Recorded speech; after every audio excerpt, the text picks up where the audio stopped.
We'll get started. So, hello everyone. I'm Maarten. I'm a CEO and co-founder of a company called Soda. We're in the data observability space. So we basically help data teams get ahead of data issues. We help them track and find data issues, but also resolve them.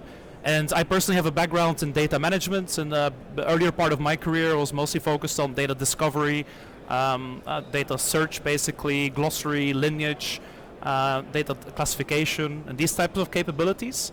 And today I'm joined by Mario. Mario started his career in data science, ultimately.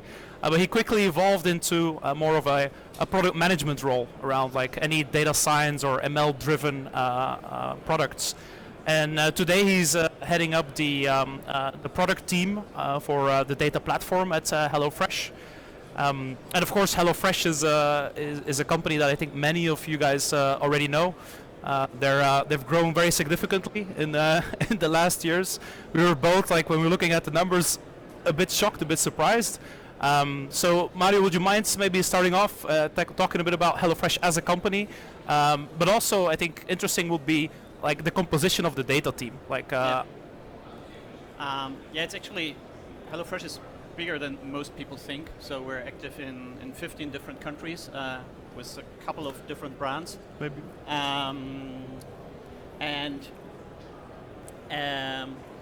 So we're like having an annual revenue of 5 billion euros. So that is it is significant. And talking about the data organization in particular, we are right now transitioning from a central data organization to the data mesh, and I would say we're like at the 50% mark of that journey. And in terms of size, we are having like 100 people in cross-functional data domain teams. So those teams are usually set up of they have a data engineer, they have data analysts, very often they also have a data scientist, and they also have data product managers. And so that is the domain data teams, and then there are another 50 people in more centralized roles, like data governance or the data platform teams where I'm working. And that is already, I think that's quite a number already, but we're still growing, so those numbers are going to double in the next year. So it's an interesting time to... A lot of jobs. Yeah, a lot of jobs. So that's something you're looking for.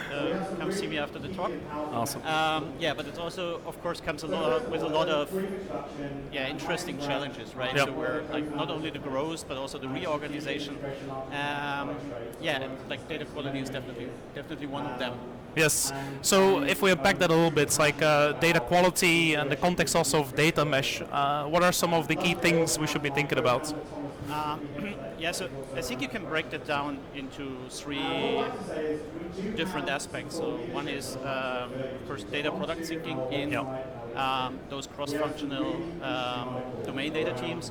The other one is having data governance more as a supporting function.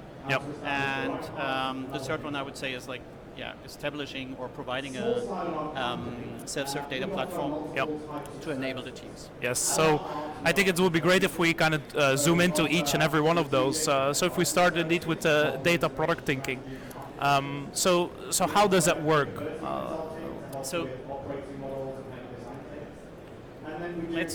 Or what is like the key challenge, ultimately, or what should people think about? What should they get right ultimately when it comes to transforming towards that data product thinking? Yeah, maybe we can start with unpacking what data product thinking actually means. Or product thinking. So for me, this is about identifying the customers that you're having, the data consumers, treating them as stakeholders, and understanding their jobs to be done, right? So what do they need to get out of the data? And that is something that's, I think, like, having someone owning that responsibility is really critical, and that's the role of a data product manager at HelloFresh. And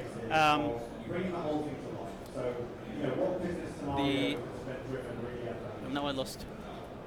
We're just like the role of the data product manager, right? So they're within the data domains. So I think what the data product manager needs to get right is really like having those conversations with the customers and understanding like what they need to get out of the data, and then kind of like putting this information, like prioritizing that, making trade-offs, and then also putting it into SLAs. So that is because I think SLAs are pretty important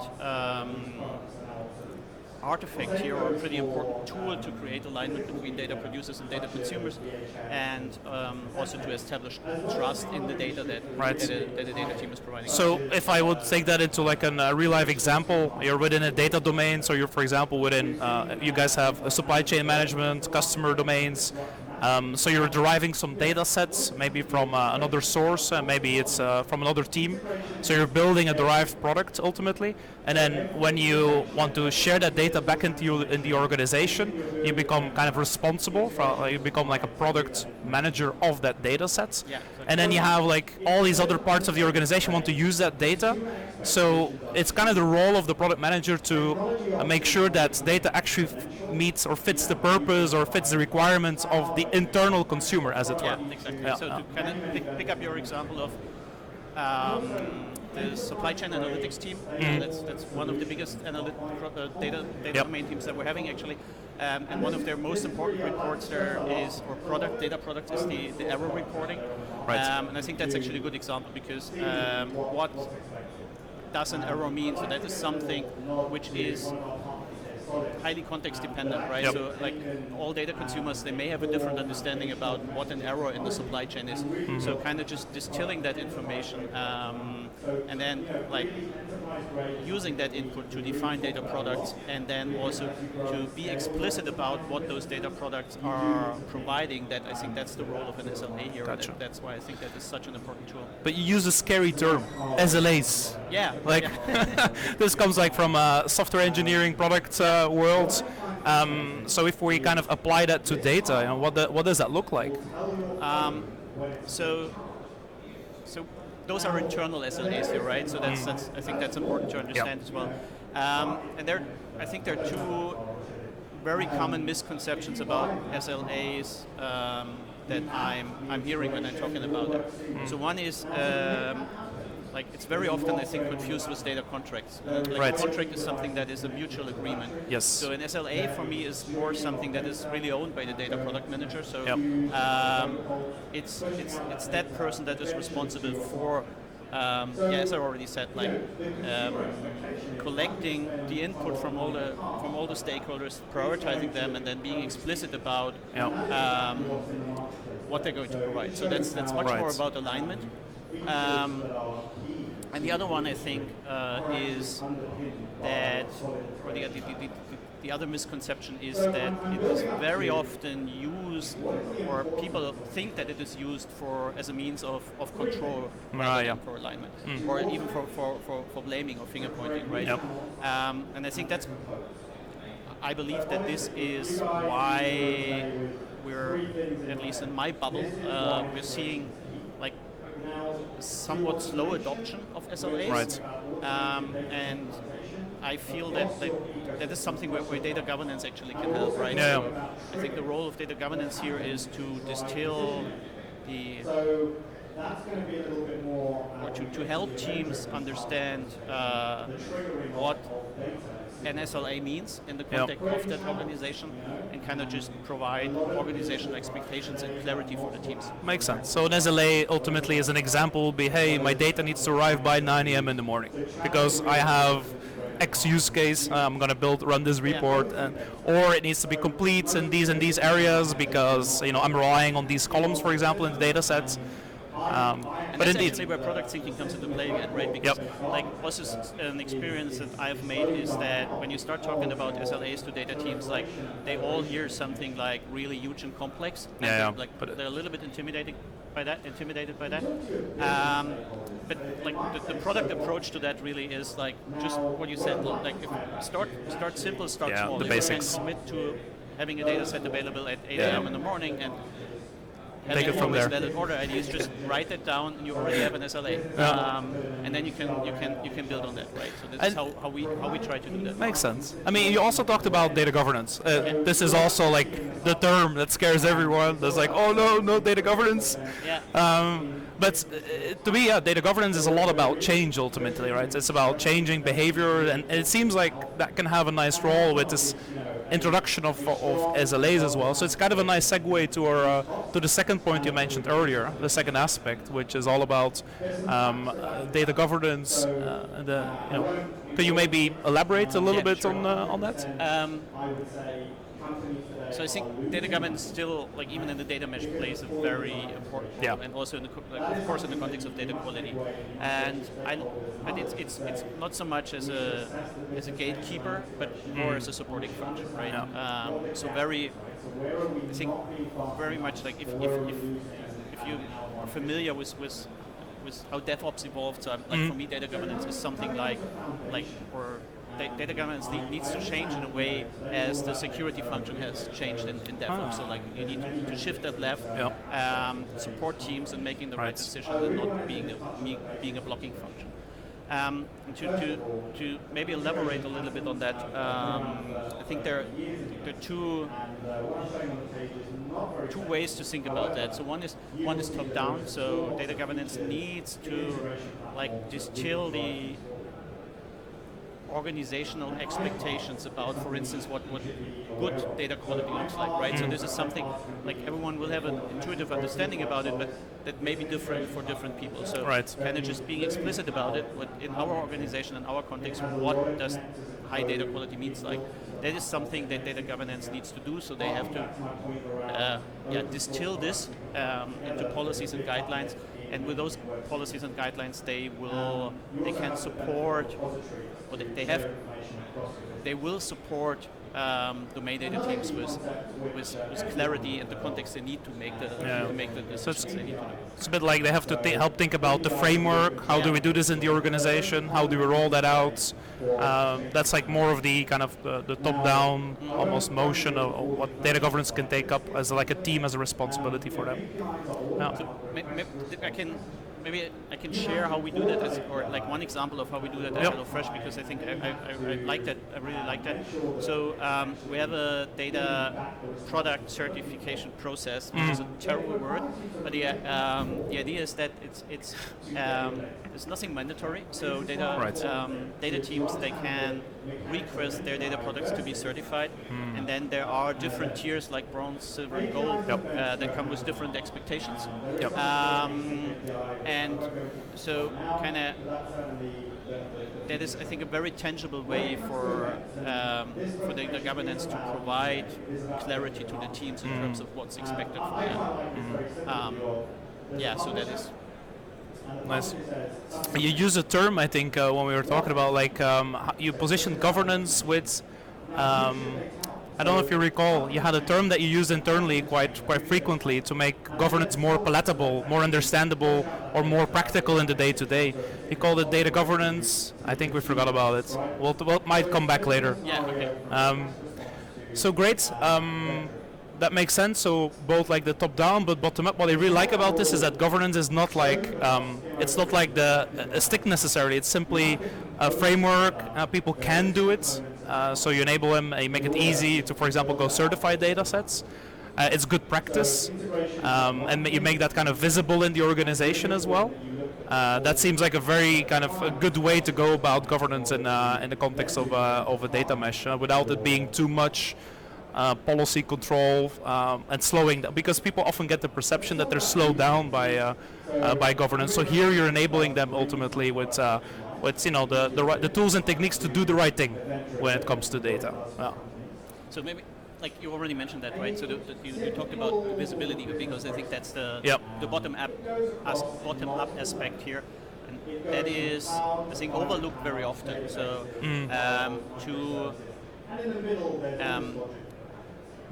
to improve data quality in your organization, you also need to make sure that you're incentivizing you're rewarding high data quality to incentivize the teams to make the right decisions to invest in it, right? And that I think requires creating visibility. So that is also something where data governance can help. So it's a little bit more, I think, the responsibility is a little bit more distributed about the entire organization, but data governance definitely plays a role here.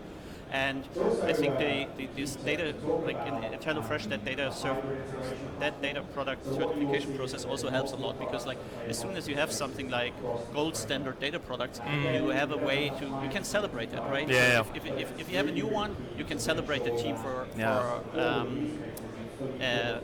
putting in the work and being successful at that. And I think that is really that's something I think why I feel that we have understood that quite well at HelloFresh, that this like rewarding and incentivization is something that actually needs to happen in a more distributed setup. It's crucial because so many people doing the work of making sure the data is right, is usable, but very often it's not visible to everyone in the organization.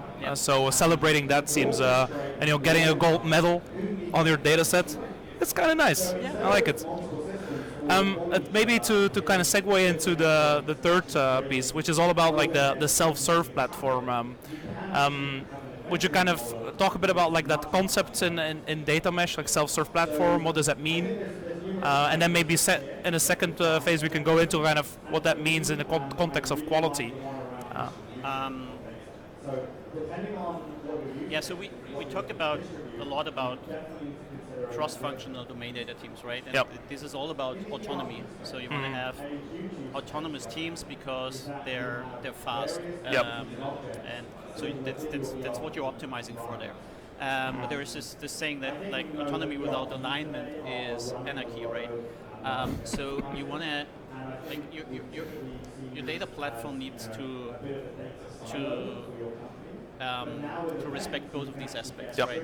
And most often it's only talked about the autonomy or the speed aspect. So I think that's a bit obvious. So you want to provide tools that are well integrated with your existing data landscape and your data infrastructure, so that domain data teams don't have to bother about the overhead of implementing yet another data ingestion pipeline or something.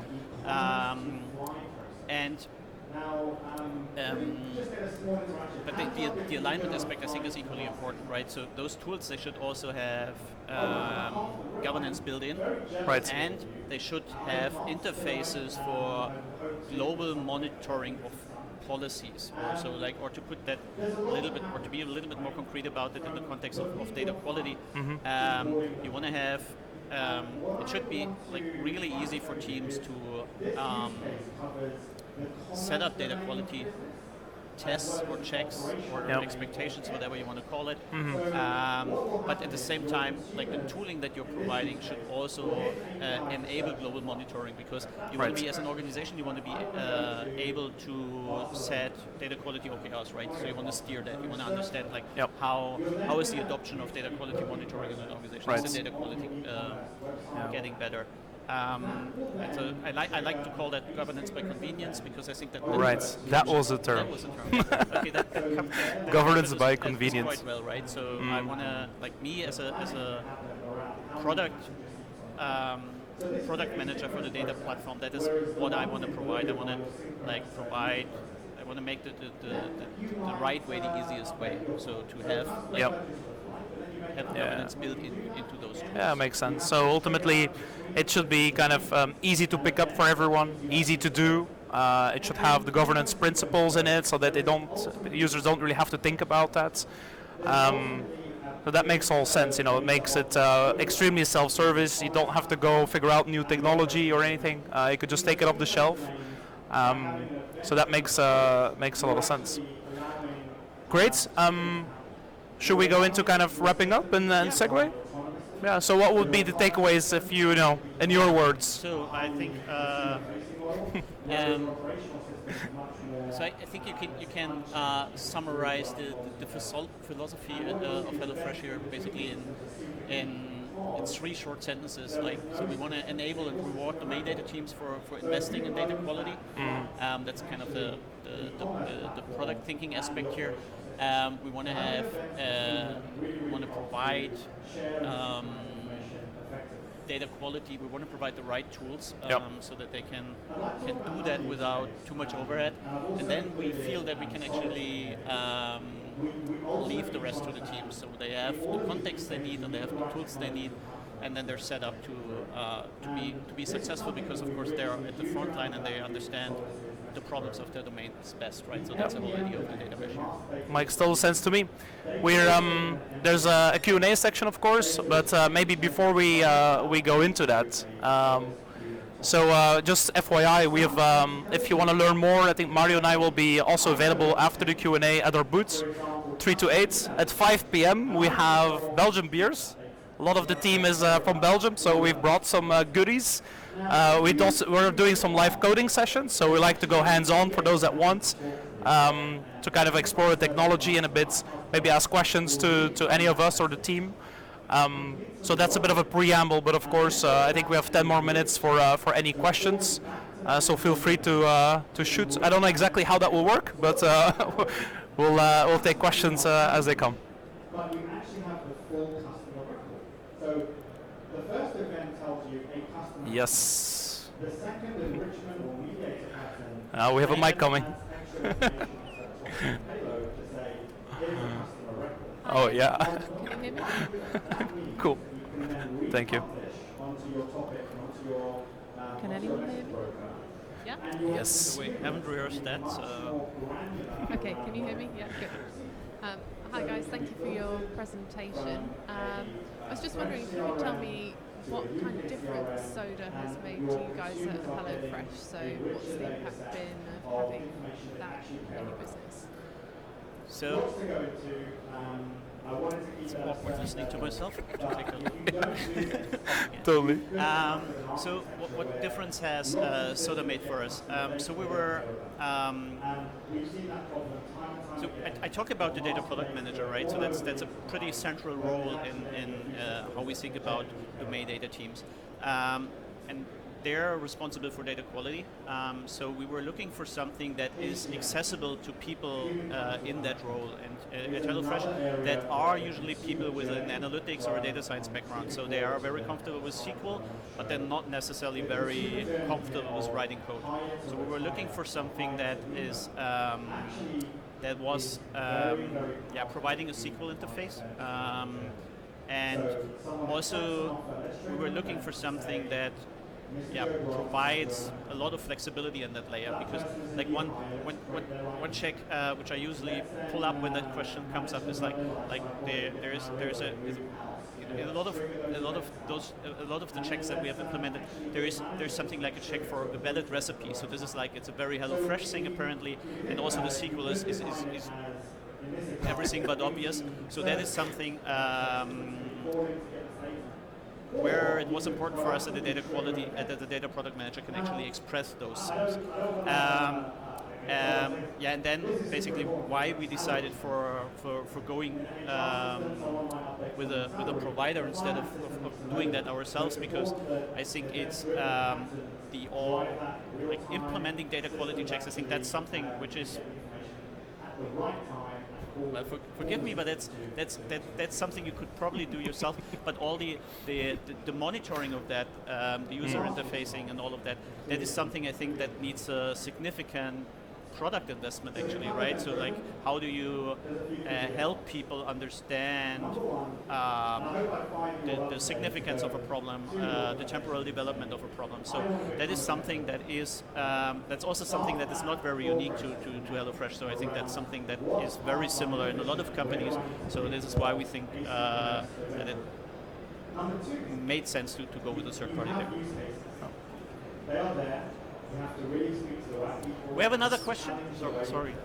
And then you'll We get don't- to an opportunity to do an MVP. We have or a- event scenario.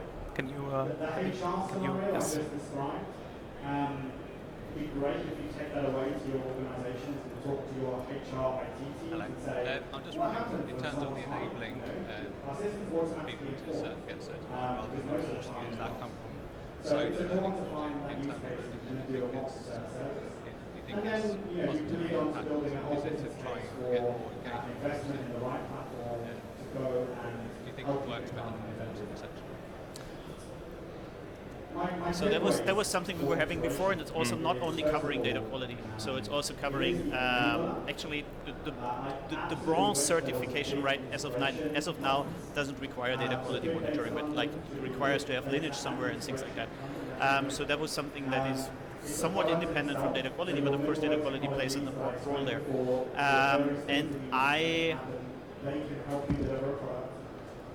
So it's working, so it's engaging for people, but you also have to, of course you have to.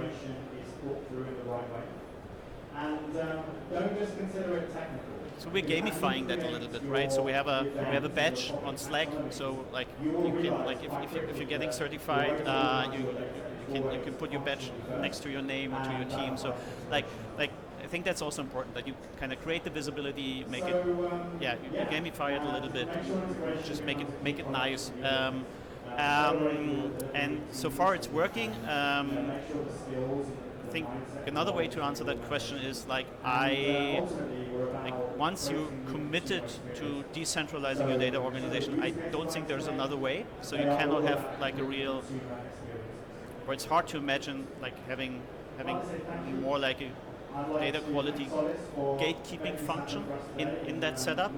So I think that's to me it feels like that's the only option you have there. You are welcome to follow us on LinkedIn or ever-growing profile of followers. But we often post some things that might be useful to you. So thank you very much for attending. I hope you found it useful. And I think at that point I would say we are. How much of that is automated as far as certification? Do you have teams that generate thousands of new data sets every day? No? That is a very good question. So it's, of course you want to have, eventually you want to have data product as code, right? So you want to have all of that automated. But we're not there yet. At the beginning I said like we're maybe at the 50% mark of our journey. So the data certification process is something that is really manual at the moment. And but also that is working for us because we're not having hundreds of thousands of new data sets per day. So that is, and also in particularly not at the level where certification plays an important role. So that is, so we have 30 data sets or data products that we consider it really, really important. Yeah. So that go into the financial reporting, error reporting, that's something I mentioned. So that is, I think, like we're starting at the top there. Well, makes sense. I think not all data is ultimately created equal, and the most important data sets you should have a lot more scrutiny around, a lot more controls, checks, processes. And then for everything else, it's ideally just like turn on some observability, get some insight on what's happening, get some alerts if things go really south. But I think focusing really on the core data sets first, that makes total sense. And if that's in a manual process or not, I mean, it's important that we start doing it, right? That we learn how to do it as data teams to certify and then communicate and celebrate and these things. Yep. So. Do we have more questions? Oh, well, no. I'm seeing we're cut off. out of time. So thank you very much. Yes, we're at 3 to 8. So here a little bit, and then we'll be there, and definitely 5 o'clock Belgian beers, all sorts of them. Thank you. Oh, is it possible, please, for everybody to bring their rubbish out with